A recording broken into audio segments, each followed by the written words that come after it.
So what I want us to look at now is about the power of our thoughts and how this affects us, because how we think can also add to all of the problems that we looked at in terms of the onion approach. All of those things that are there, which are real, which are present, which will impact on our lives, but then also how we think about things and how we reflect on things can add to that.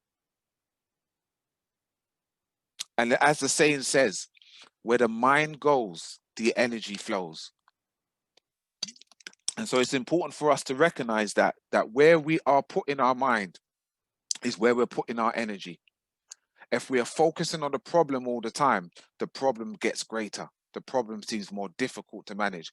But if we are focusing on solutions to the problems and how we can use our resilience to overcome, then it makes it that little bit easier.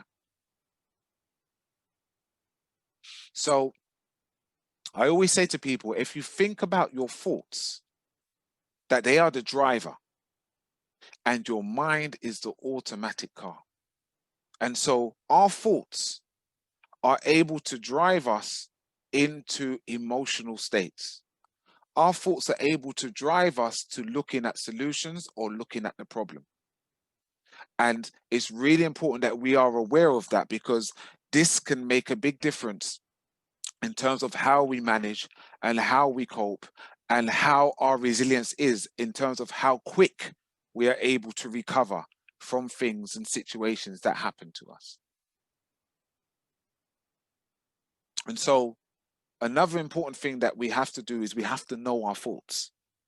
And the truth of the matter is that quite often people think that every single one of their thoughts is the truth. And that is not the case. There is many thoughts that all of us will think, fleeting thoughts that just come into our mind, that they're not the truth. But if we always listen to them and pay attention to them, they can cause havoc in our lives. People call it the inner critic, the monkey, the gremlin. The acronym that I give it is the rats, the reoccurring afflicted thoughts. And we have to be aware of those rats that often walk about and scurry about in the subconscious part of our mind, breaking down our self-confidence and our self-esteem. And then it's only when we have to do something that we realize the carnage and the damage that those rats have caused.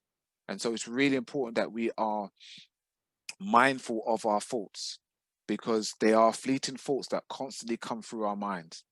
And the average human being experiences 60 to 70,000 thoughts daily.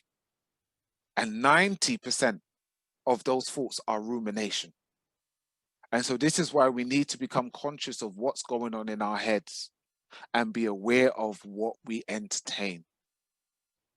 Because if the thoughts that we're entertaining are counterproductive, and 90% of the time those are going around in our heads, that is only going to add to the stress and the worry and the anxiety that we're already experiencing because of these major situations that's going on in our lives. And just to put it in context, this is what 70,000 thoughts look like. That's people, but that's the amount of thoughts that's going on in our head. And so the more that we can put in some positive thoughts and we can focus on solutions rather than the problems, is that we can help in terms of the mental battles that we're facing on a continuous basis in our minds.